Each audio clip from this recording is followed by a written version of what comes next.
السلام علیکم ورحمۃ اللہ وبرکاتہ. ناظرین خوش آمدید کہتے ہیں آپ کو. اور اب ہم آغاز کر رہے ہیں سورۃ الفاتحہ سے. جی باقی پھر آپ بھی اپنا مطالعہ کیجئے گا, ہم بھی اپنا مطالعہ آگے انشاءاللہ تعالیٰ بڑھائیں گے. ساتھ ہی پوچھ رہے تھے آخری سیشن میں کیا ہوگا, میں نے کہا دورہ ترجمہ قرآن کا آغاز ہوگا. قرآن پاک کا آغاز ہوتا ہے سورۃ الفاتحہ سے. آئیے سورۃ الفاتحہ کا مطالعہ یاد دہانی کے لیے اور ایک دو ٹپس میں آپ کے سامنے رکھنا چاہوں گا ترغیب و تشویق کے لیے انشاءاللہ تعالیٰ. سورۃ الفاتحہ ہے اعوذ باللہ من الشیطان الرجیم بسم اللہ الرحمن الرحیم. ایک مرتبہ ہم ترجمہ کر رہے ہیں اور وضاحت بھی آپ کے سامنے آئے گی انشاءاللہ. الحمدللہ رب العالمین, تمام تعریف اللہ سبحانہ وتعالیٰ کے لیے ہے جو تمام جہانوں کا رب ہے. الرحمن الرحیم, بہت مہربان نہایت رحم فرمانے والا ہے. مالک یوم الدین, بدلے کے دن کا مالک ہے.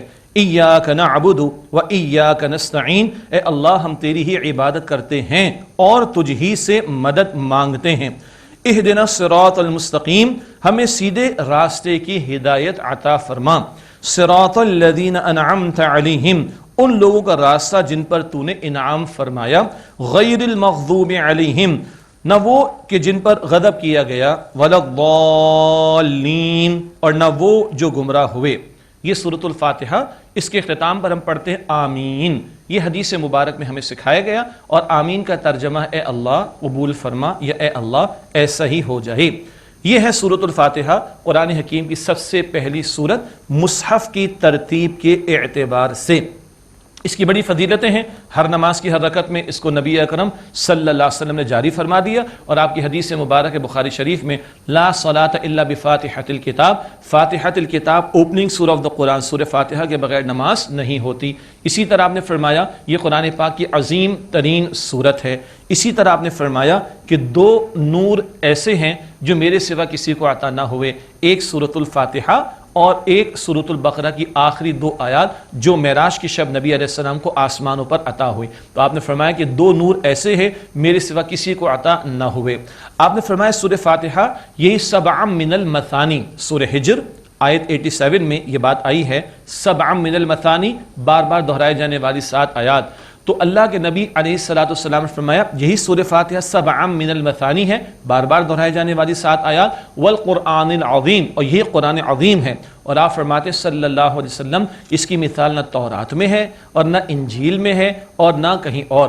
یہ خاص سورۃ الفاتحہ کی عظمتیں ہیں جو نبی مکرم صلی اللہ علیہ وسلم نے بیان فرمائی. ایک بہت پیاری حدیث میں بڑی پیاری ترغیب ہے جو اللہ کے رسول علیہ السلام نے عطا فرمائی, اور وہ یہ ہے کہ ہر آیت پر جب بندہ تلاوت کرتا ہے اللہ تعالیٰ کی طرف سے جواب آتا ہے. ہاں مسلم شریف کی روایت ہے جواب آتا ہے. اللہ تعالیٰ فرماتا ہے, حضور فرما رہے صلی اللہ علیہ وسلم, حدیث قدسی ہے کہ اللہ تعالیٰ کیا فرماتا ہے جب بندہ کہتا ہے الحمدللہ رب العالمین, اللہ تعالیٰ فرماتا ہے میرے بندے نے میری حمد بیان کی. بندہ کہتا ہے الرحمن الرحیم, اللہ فرماتے ہیں میرے بندے نے میری ثنا بیان کی. بندہ کہتا ہے مالک یوم الدین, اللہ فرماتے ہیں میرے بندے نے میری بزرگی بیان کی. بندہ کہتا ہے ایاک نعبد و ایاک نستعین, اے اللہ ہم تیری ہی عبادت کرتے ہیں اور تجھ ہی سے مدد مانگتے ہیں. اللہ تعالیٰ فرماتا ھذا بینی و بین عبدی, یہ میرے اور میرے بندے کے درمیان مشترک ہے. اور جب بندہ کہتا ہے اہدنا الصراط المستقیم صراط الذین انعمت علیہم غیر المغضوب علیہم ولا الضالین, تو اللہ تعالیٰ فرماتا ہے ھذا لعبدی ولعبدی ما سأل, یہ سب میرے بندے کے لیے ہے, اور اللہ فرماتے میرے بندے نے جو مانگا اس کو عطا کر دیا گیا. سبحان اللہ, ہر آیت پر اللہ تعالیٰ کی طرف سے جواب آتا ہے.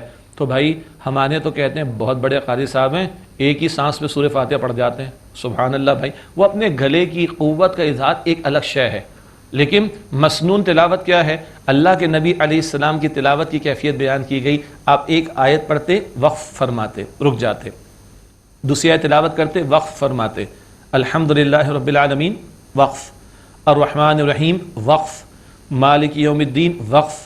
ٹھیک ہے, ہاں وہ تراویح میں ذرا معمول کی رفتار سے زائد کا معاملہ الگ شے ہے, عموم کے اعتبار سے اہتمام کرنا چاہیے. اور خاص سورۃ فاتحہ میں کہ ہر آیت پر اللہ تعالیٰ کی طرف سے جواب عطا ہو رہا ہے, اس جواب کو فیل بھی ہمیں کرنا چاہیے. اچھا جی, اب ایک ٹپ میں آپ کے سامنے رکھنا چاہ رہا ہوں. ابھی اگر آپ غور کریں, اور ہمارے ساتھی اسکرین پر ٹیکسٹ بھی آپ کو انشاءاللہ پریزنٹ کریں گے, ایک ایک آیت ذرا غور کیجئے گا. ہر اس سورہ فاتحہ کے 85% الفاظ ہمیں اردو میں آتے ہیں. ایک ایک آیت میں چاہوں گا ہمارے ساتھی آپ کو پریزنٹ کر دیں اسکرین پر اگر، اور آپ توجہ فرما لیں. ویسے یاد تو سب کو ہے. الحمد میں حمد، للہ میں اللہ، رب عالمین، چاروں الفاظ اردو میں استعمال کرتے ہیں. ہاں جی. اگلی آیت الرحمن الرحیم، رحمان رحیم استعمال کرتے ہیں جی؟ بالکل کرتے ہیں. اگلی آیت مالک یوم دین، اردو میں استعمال کرتے ہیں جی؟ بالکل استعمال کرتے ہیں. تو 3 آیتوں کے تمام الفاظ، پہلی 3 آیتوں کے تمام الفاظ اردو میں ہم استعمال کرتے ہیں. آگے چلیے. ایاکا، یہ اردو میں ہم استعمال نہیں کرتے، ٹھیک ہے. نعبد، عبد عبادت، یہ استعمال کرتے. شکل ذرا ڈیفرنٹ ہے، یعنی یہ ورب کے اعتبار سے سامنے آ رہا ہے. واو اردو میں استعمال کرتے. لیل و نہار، دن رات. گل و بلبل، واو اردو میں استعمال کرتے. ایاکا ہم استعمال نہیں کرتے اردو میں. نستعین، نستعین ایک استعانت کا لفظ ہے، ذرا ہے مشکل، گاڑی اردو کا ہے مگر استعمال کرتے ہیں، لیکن چلیے زیادہ استعمال نہیں ہوتا. اگلی آیت اہدنا، ہدایت اردو میں استعمال ہو جاتا ہے. صراط مستقیم، صراط مستقیم اردو میں استعمال ہوتا ہے. اگلی آیت پھر صراط، راستہ آ گیا. الذین اردو میں استعمال نہیں کرتے. انعمتا، انعام نعمت استعمال کرتے ہیں. علیہم عام طور پر ویسے استعمال نہیں کرتے. غیر المغضوبی، صحابہ کرام رضی اللہ عنہم استعمال کرتے ہیں. انبیاء علیہم السلام استعمال کرتے ہیں. وہ کچھ لوگوں کو اندازہ ہے لیکن کم استعمال ہوتا ہے اردو میں، ٹھیک، لیکن وہ عربی کے الفاظ ہیں نا، انبیاء علیہم السلام. آگے غیر، غیر اردو میں استعمال کرتے ہیں بغیر اس کے، ہاں غیر استعمال کرتے ہیں. مغضوب، غضب اردو میں استعمال کرتے ہیں، بالکل استعمال کرتے ہیں. پھر علیہم آ گیا، تھوڑا کم استعمال ہوتا ہے. پھر واو آ گیا، اردو میں استعمال ہوتا ہے. لا ریب، کوئی شک نہیں ہے تو عربی کا لیکن اردو میں استعمال کرتے. اور ضالین، تو ضال یہ ذرا گاڑی اردو میں گمراہ کے لیے استعمال ہوتا ہے عربی کا لفظ، یہ بھی کم استعمال ہوتا ہے. میں آپ کو دعوت دوں، آپ غور فرمائیے، اس کے 80-85% الفاظ ہم اردو میں استعمال کرتے ہیں. اور میں سچی بات عرض کروں، ہم اردو بولنے والوں کے لیے آسان ترین زبان عربی زبان ہے. اردو خود ترکی کا لفظ ہے، لشکر اس کا مفہوم ہے. اور یہ کیا ہے اردو؟ یہ بہت ساری زبانوں کے الفاظ کا مجموعہ ہے. اور ہاں، اس اردو میں اس قدر وسعت قلبی کے ہر زبان کے الفاظ کو لے لیتی ہے، سبحان اللہ. بڑا پورشن ہم نے عربی زبان سے لیا ہے. تو ہم اردو بولنے والوں کے لیے خدا را سوچے اس بات کو، آسان ترین زبان عربی زبان ہے جی. اللہ ہمیں ہمت دے کہ قرآن پاک کی زبان بھی سیکھیں تو نور علی نور والی بات ہو جائے گی. سوچیں، اللہ مجھے اور آپ کو ہمت دے، اگر عربی اتنی سمجھ آ جائے، سیکھنا پڑے گی تھوڑا، اتنی سمجھ آ جائے کہ جب کوئی امام تلاوت کر رہا ہو، کوئی قاری صاحب تلاوت کر رہے ہوں اور ترجمے کی ضرورت پیش نہ آئے اور رحمان کے الفاظ، رحمان ہی کے الفاظ میں ہمیں سمجھ میں آئیں تو اس کا اثر کیا ہوگا؟ کبھی آنکھیں نم ہوں گی، کبھی رونگٹے بھی کھڑے ہو جائیں گے، کبھی دل بھی دھڑکنا شروع ہو جائے گا. اللہ اکبر. اللہ یہ تاثیر قرآن مجھے، آپ کو، ہم سب کو عطا فرمائے. اب آئیے تھوڑا مضامین کی یاد دہانی، بہت تفصیل کا موقع نہیں ہے، آخری سیشن بھی ہے، پھر آپ سے اجازت بھی لیں گے انشاءاللہ تعالی. لیکن مضامین کے اعتبار سے ایک مضمون تو کیا ہے؟ ہمارے 3 بنیادی ایمانیات، توحید، آخرت اور رسالت، ان کا ذکر سورۃ الفاتحہ میں ہے، ابھی اشارہ بھی ہو جائے گا. تو ایک بنیادی طور پر مضامین کیا ہے؟ توحید کا ذکر بھی ہے اور آخرت کا ذکر بھی ہے اور رسالت کا ذکر بھی ہے. ایک خاص اعتبار سے ہے، ایک سلیم الفطرت انسان، گڈ نیچرڈ پرسن، عالم، پورے عالم کو ذہن میں رکھیے، سارے انسانوں کو ذہن میں رکھیے. ایک غور و فکر کرنے والا انسان جس کی فطرت سلامت ہو، جب بھی وہ غور کرے گا ایک نتیجے پر تو پہنچے گا. بار بار وہ شعر کا مصرع آ جاتا ہے، کوئی تو ہے جو نظام ہستی چلا رہا ہے، وہی خدا ہے. جب بھی ایک شخص بالکل تعصب سے پاک ہو کر غور کرے گا تو تسلیم کرے گا یہ گلاس خود بخود نہیں بنا، یہ کپ خود بخود نہیں بنا، یہ ٹیبل خود بخود نہیں بنی جی، یہ زمین و آسمان خود بخود تو نہیں بن گئے. پہنچے گا ہے کوئی بنانے والا، شاید وہ اللہ کے نام سے بھی نہیں جانتا مگر اس کی فطرت کہتی کوئی ہے جس نے اس کو بنایا ہے. اسی طرح ہر انسان کے اندر، مجھ میں، آپ میں، ہر انسان میں نیکی بدی کا بنیادی شعور موجود ہے. ہم سچ کو اچھا سمجھتے ہیں کڑوا، جھوٹ کو برا سمجھتے ہیں. خاص طور پر کب؟ جب کوئی ہم سے جھوٹ بول کر ہمیں دھوکہ دیتا ہے، اندر کی فطرت کیا کہتی ہے؟ اس نے غلط کیا، اس کو سزا ملنی چاہیے اس کی، ایسا ہے نا. اور جب ہم سچ بولتے ہیں، ایمانداری سے کام کرتے ہیں، ہم چاہتے ہیں اس کا ریوارڈ ملنا چاہیے. فطرت کی پکار ہے. تو ایک فطرت کی پکار یہ بھی ہے کہ بھائی اس دنیا کے اندر آئے ہیں، ہمارے باطن میں نیکی بدی کا شعور ہے، کانشیس ہے. نیکی کا اچھا بدلہ ملنا چاہیے، فطرت کی پکار ہے، بدی کی سزا ملنی چاہیے، فطرت کی پکار ہے۔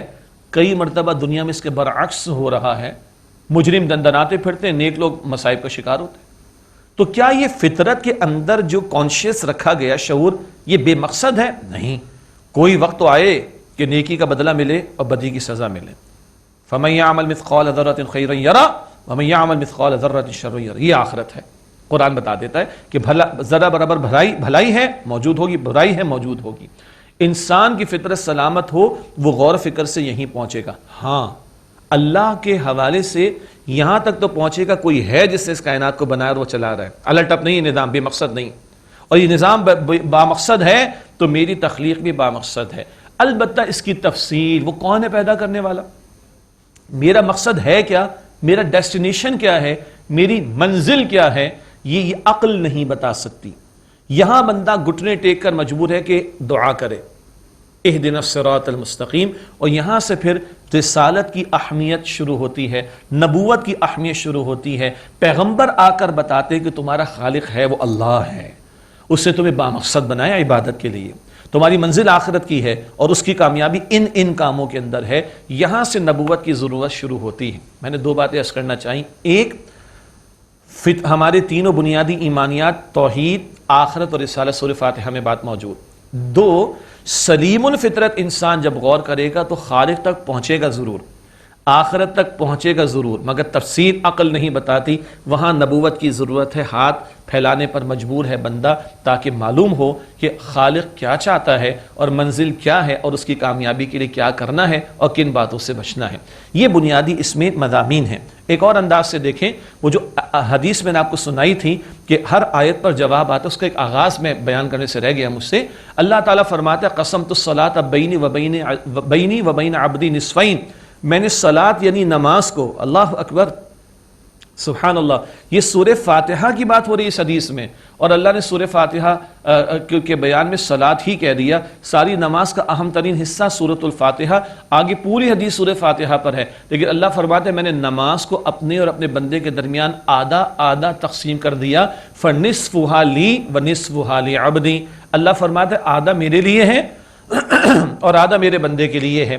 3.5 آیات میں اللہ کا بیان اور 3.5 آیات میں بندے کا بیان، یہ بھی میں ذکر کر دوں گا۔ تمہارے ایک بڑی پیاری مثال اس کی دی گئی ہے، ترازو کی 2 پلڑے ہوتے ہیں نا، ایک پلڑے میں 3.5 آیات سبحان اللہ اور ایک پلڑے میں 3.5 آیات۔ کس طرح بھلا یہ پلڑے، اگر وہ ترازو ذہن میں ہو نا، لوہے کے اس کے جو پلڑے ہوتے ہیں، آج کل تو ویٹ اینڈ میجرمنٹ کے الیکٹرانک اسکیلز بھی آ چکے ہیں، لیکن پلڑے کی 3 ڈنڈیاں ہوں اس کو تھامنے کے لیے، اور ادھر بھی 3 ڈنڈیاں ہوں تھامنے کے لیے، تو 3 × 3 6، درمیان میں ڈنڈی ہوتی ہے سبحان اللہ، اور بالکل بیچ میں ہینڈل ہوتا ہے، وہ واو ہے، ایاک نعبد کے بعد والا واو پر آ کر یہ صورت آدھی تقسیم ہو جاتی ہے، آدھا حصہ اللہ کے لیے ہے اور آدھا حصہ بندے کے لیے ہے۔ یہ 3 باتیں میں نے عرض کرنا چاہی، تینوں ایمانیات کا بیان، سلیم الفطرت انسان کے جذبات کا تذکرہ، اور وہ ترازو والی مثال کے آدھا حصہ اللہ کے لیے اور آدھا حصہ بندے کے لیے۔ اب آئیے ان وضاحتوں کے بعد تھوڑی سی تشریح بس اشارتاً ہو جائے۔ الحمدللہ رب العالمین، تمام تعریف شکر اللہ سبحانہ و تعالیٰ کے لیے ہے جو تمام جہانوں کا رب ہے۔ یہ اللہ کی توحید کا بیان، حمد میں تعریف کا پہلو بھی ہے اور شکر کا پہلو بھی ہے۔ اس کائنات میں جتنا غور کریں گے عظمت الہی سامنے آئے گی، اسی کے لیے تمام تعریف، اسی کے لیے تمام شکر ہے۔ الرحمن الرحیم، اللہ کا پہلا تعارف کیا ہے؟ رحمان ہے، رحیم ہے، نہایت رحم فرمانے والا، مسلسل رحم فرمانے والا، یہ اللہ تعالیٰ کا پہلا تعارف ہے۔ ہاں، اور حدیث مبارک میں ہے اللہ تعالیٰ نے، مسلم شریف کی روایت، اللہ تعالیٰ نے اپنی رحمت کے 100 حصے فرمائے، ایک مخلوق کو دیا، 99 اللہ تعالیٰ نے اپنے پاس رکھے۔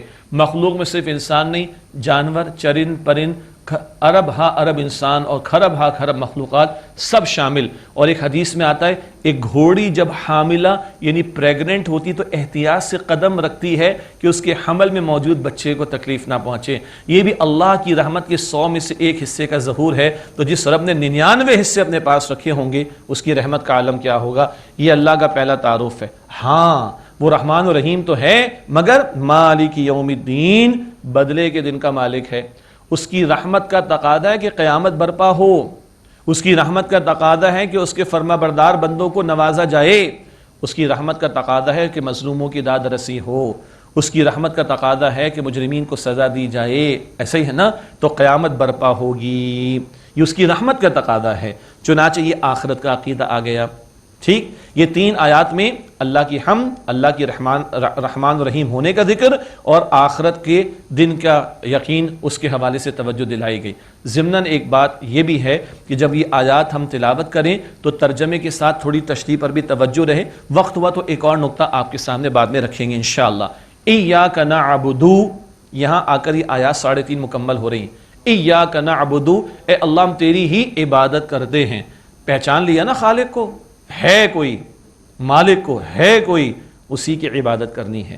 یہ آپ کا میرا مقصد زندگی ہے۔ سورہ زاریات کے آیت نمبر 56 میں ہم نے پڑھا تھا وما خلقت الجن والانس الا لیعبدون، اللہ تعالیٰ فرماتا ہے میں نے جنات اور انسانوں کو صرف اپنی عبادت کے لیے پیدا کیا۔ یہاں اقرار کا ذکر آ گیا۔ اب تک 3rd میں بات تھی وہ اللہ رب ہے تمام جہانوں کا، وہ رحمان الرحیم ہے، بدلے کے دن کا مالک ہے۔ یہاں ڈائریکٹ کنیکشن ہو گیا، ایاک نعبد، اے اللہ ہم تیری ہی عبادت کرتے ہیں۔ یہ ہے عبادت اللہ تعالیٰ کا حق۔ اگلا حصہ وہ بندے کے لیے ہے، اور پھر اگلی 3 آیات بندے کے لیے، تو آدھا آدھا تقسیم ہونے کا معاملہ۔ وَإِيَّاكَ نَسْتَعِينُ، اور تجھ ہی سے مدد مانگتے ہیں۔ اللہ کی عبادت تھوڑی دیر پہلے ذکر آ گیا، 24 گھنٹے۔ اللہ کتنے گھنٹے ہمارا معبود ہے جی؟ صرف رمضان میں جمعے کے 2 گھنٹے نہیں، اللہ 24 گھنٹے معبود ہے، تو اللہ کی عبادت 24 گھنٹے ہوگی، انفرادی زندگی میں بھی اور اجتماعی معاملات زندگی میں بھی۔ ہاں، اللہ کی عبادت اس کی توفیق کے بغیر ممکن نہیں ہے، تو وَإِيَّاكَ نَسْتَعِينُ، اللہ تجھ ہی سے مدد مانگتے ہیں۔ اسی لیے ہر فرض نماز کے بعد نبی اکرم صلی اللہ علیہ وسلم کی دعا، جس کا ذکر تھوڑی دیر پہلے آیا تھا، اللہم اعنی علی ذکرک وشکرک وحسن عبادتک، اے اللہ میری مدد فرما اپنے ذکر کے لیے معاف کیجیے گا، اے اللہ میری مدد فرما اپنے ذکر کے لیے اور اپنے شکر کے لیے، وحسن عبادتک، اور اپنی عمدہ عبادت کے لیے۔ تو اللہ کی عبادت، اللہ کی استعانت اس کی توفیق کے بغیر ممکن نہیں۔ عبادت اللہ کا حق ہے اور مدد مانگنا بندے کی حاجت ہے، بندے کی ضرورت ہے۔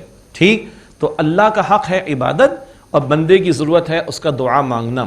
تو 3.5 آیات اللہ کے لیے ہو گئیں اور ایاک نستعین معاف کیجیے گا، یہ حصہ اس آیت میں بندے کے لیے ہو گیا، اور اگلی 3 آیات میں بندے ہی کے لیے رہنمائی آ رہی ہے۔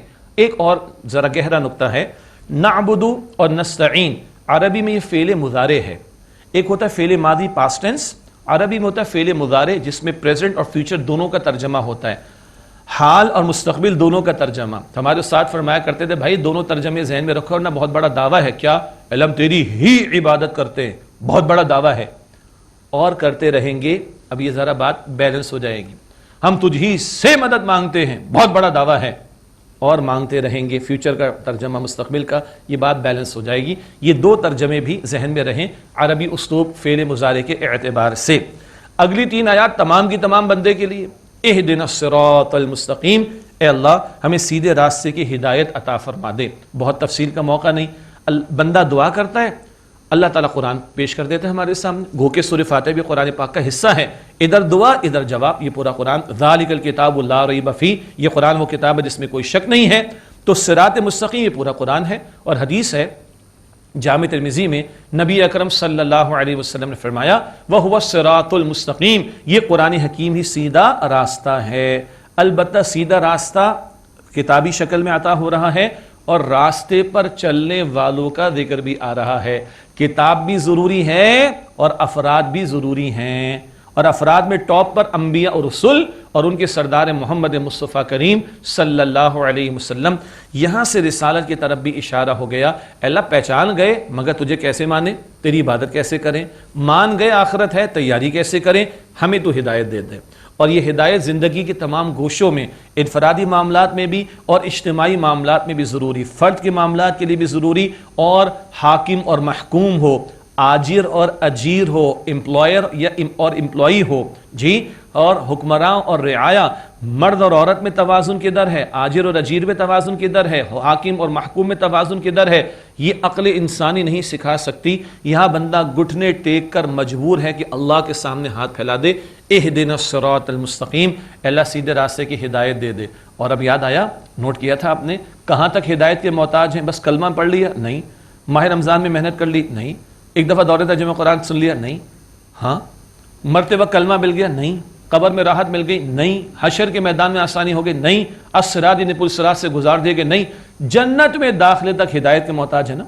الحمدللہ الذی ہدانا لہذا وما کنا لنہتدی لولا ان ہدانا اللہ۔ تمام شکر تعریف اللہ سبحانہ و تعالیٰ کے لیے ہے جس نے یہاں جنت تک کی ہمیں ہدایت دے دی، اور ہم ہرگز ہدایت پانے والے نہ ہوتے اگر اللہ سبحانہ و تعالیٰ ہی نے ہمیں ہدایت نہ دی ہوتی۔ اس احساس کے ساتھ یہ دعا کی جائے۔ اور ایک بڑا عجیب نکتہ ہے، نبی مکرم علیہ السلام کے ذریعے ہم تک ہدایت پہنچی، مگر نبی مکرم علیہ السلام بھی ہر نماز کی ہر رکعت میں سورہ فاتحہ کی تلاوت فرماتے، اور حیات طیبہ کی آخری رکعت کی آخری نماز کی آخری رکعت میں حضور نے یہی دعا کی تھی۔ امت کو تعلیم یہی ہو رہی ہے، صراط الذین انعمت علیہم، راستہ ان کا اے اللہ جن پر تو نے انعام فرمایا۔ اللہ کا انعام کن لوگوں پر ہوا؟ قرآن پاک میں ہے، سورہ نساء کی آیت نمبر 69 من النبیین والصدیقین والشہداء والصالحین، انبیاء، صدیقین، شہداء اور صالحین، ان پر اللہ کا انعام ہوا۔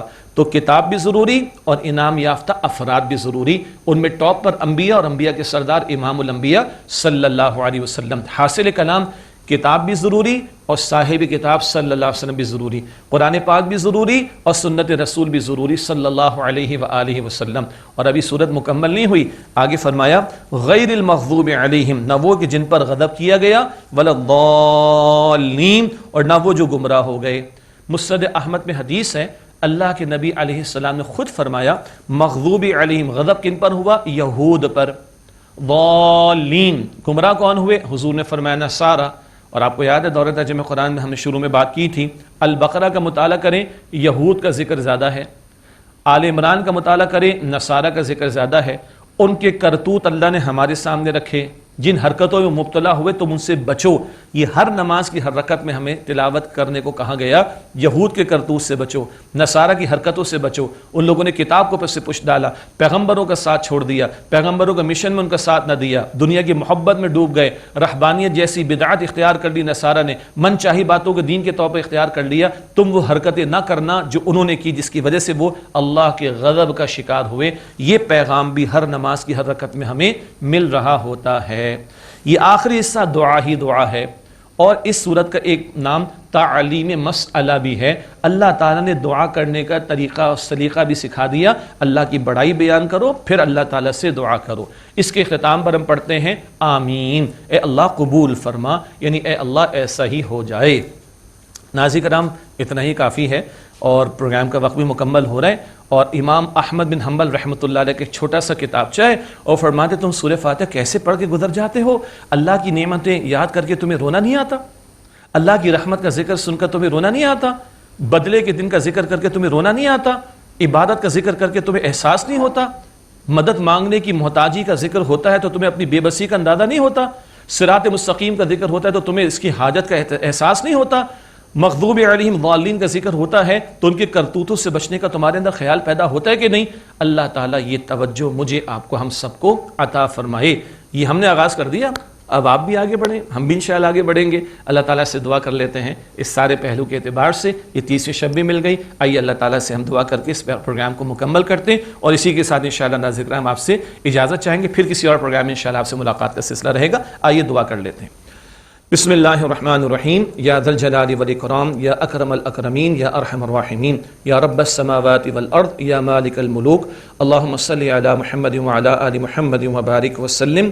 ربنا تقبل منا انک انت السمیع العلیم وتب علینا انک انت التواب الرحیم۔ اللہم لک الحمد ولک الشکر، اے اللہ تمام شکر تعریف تیرے لیے ہے، اے اللہ تمام احسانات تیرے ہیں، اے اللہ تیرا فضل، تیرا انعام، تیری توفیق سے ہی اے اللہ یہ ماہ مبارک کی محنتیں ہوئیں، اے اللہ یہ ساری محنتیں حقیر سی ہیں، ٹوٹی پھوٹی، اللہ اپنی بارگاہ میں قبول فرما لے۔ یا اللہ ہم سب کی، ہمارے ماں باپ کی، ہمارے گھر والوں کی، ہمارے اساتذہ کی، تمام مسلمانوں کی مغفرت فرما دے۔ اے اللہ ایک رات تو نے اور دے دی، ایک دن اور دے دیا، اس کی قدر کرنے کی توفیق عطا فرما، اپنی مزید بندگی کی توفیق عطا فرما۔ ماہ رمضان کے بعد بھی اللہ اپنا تقوی اختیار کیے رکھنے کی توفیق عطا فرما، پوری زندگی اپنی بندگی کی توفیق عطا فرما۔ اے اللہ بندگی کی دعوت دینے اور بندگی والے نظام کی نفاذ کی جد و جہد کی توفیق عطا فرما۔ اے اللہ قرآن پاک سے تعلق کی مضبوطی اور اس کے حقوق کو ادا کرنے کی توفیق عطا فرما۔ اے اللہ ہمارے مرحومین کی مغفرت فرما، اے اللہ بیماروں کو شفا عطا فرما دے، اے اللہ ہماری مشکلات کو دور کر دے، اے اللہ کل عالم کو ہدایت دے دے، کل عالم کے لوگوں کو ہدایت دے دے، اور ہمارے مسلمان بھائی بہنیں جہاں مظلوم ہیں اللہ سب کی پردہ غیب سے مدد فرما، اے اللہ ہمیں اسلام پر زندہ رکھ، اے اللہ ایمان پر خاتمہ عطا فرما، اے اللہ ہمیں جہنم سے آزاد فرما دے، اے اللہ ہمیں جہنم سے آزاد فرما دے، اے اللہ ہمیں جہنم سے آزاد فرما دے، اے اللہ ہمارے حساب کو آسان فرما دے، اے اللہ روز قیامت نبی اکرم علیہ السلام کی شفاعت نصیب فرما دے، یا اللہ ہمیں جنت الفردوس عطا فرما دے، یا اللہ جنت الفردوس عطا فرما، اے اللہ جنت الفردوس عطا فرما دے، اے اللہ ہم سب سے راضی ہو جا، اے اللہ ہم سب سے راضی ہو جا، اے اللہ ہمیں محروم نہ فرما، عطا فرما دے، اے اللہ راضی ہو جا۔ وصلی اللہ علی النبی الکریم وعلی آلہ واصحابہ اجمعین، آمین برحمتک یا ارحم الراحمین۔